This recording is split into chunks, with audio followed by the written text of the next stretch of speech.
Waambia pia watu wenye hela bwana, vitabu bwana yahitajika bwana, tengezeni maktaba bwana. Wengine hela mnazo, masalafi mnazo hela mnazo kwenye akaunti, wekeni maktaba mijini humu, wekeni, ekezeni, hizo ni wakfu. Tukija kama humu mjini unaingia maktaba tu unafanya bahthi, vitabu ni ghali, hatuna uwezo wa kununua vitabu sisi.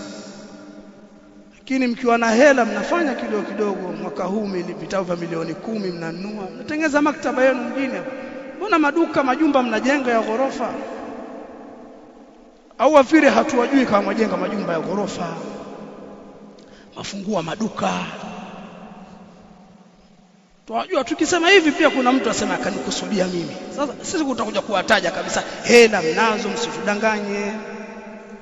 Hao wanafunzi vitabu kama hivi wengine hawawezi kununua, lakini kuna maktaba siku Alhamisi na Ijumaa wanaingia maktaba huru, sio maktaba ya shekhe, maktaba ya markaz.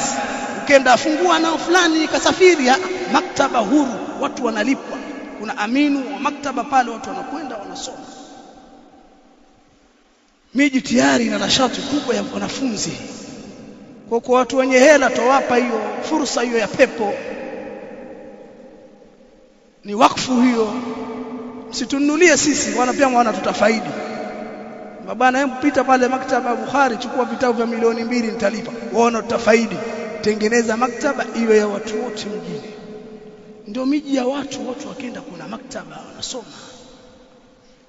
Hawa masalafu tukiwaambia vitabu wengine hawezi kununua. Kuna vijana, bwana hicho nitakipata kwa soft copy, hicho watupata. Hakipo hichi kwenye soft copy. Hiyo jumlatul i'tiradhiyya la mahalla laha min al-i'rab. Hiyo ilikuwa ya matajiri wenye hela, na kujenga misikiti, kuna kuchimba visima, na kuna jambo la maktaba hii wakfu katika ilmu. Watu wengi wameipuuzia, lakini watu wanatoa wakfu katika vitabu. Na ukiona mashekhe maulama wana vitabu, huu msikiti inawezekana ni mdogo maktaba yake, uzani yule shekhe alikuwa na uwezo wa kununua vitu vyote vile. Watu wananunulia vitabu, mashekhe, vitabu hivi, someni, someshe watu, mueneze ilmu. Ndio hiyo, msione vaelea. Kwa nini mnakaza kusifia bwana wale mashekhe kula? Fi mashekhe wale wana watu kama nyinyi. Nyinyi mko radhi mtu mnunue gari 7 au ujenge nyumba 5? Wafikiri wale mashekhe wale wana watu kama hii? Amjanielewa nikasema hivi.